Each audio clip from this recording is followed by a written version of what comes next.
সে মানিক মিয়ার বাড়ি খুঁজে পেল।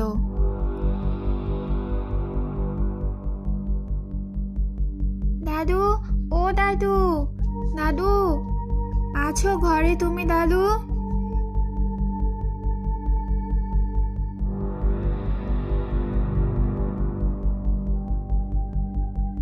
কি কে তুমি?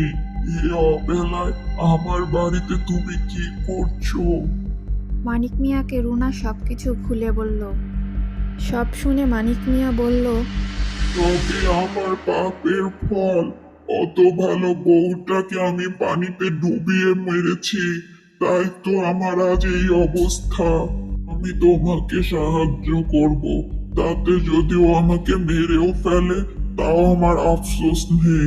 এত কষ্ট করে বেঁচে থাকার থেকে মরে যাওয়া ঢের ভালো। ধন্যবাদ দাদু, আপনি চলেন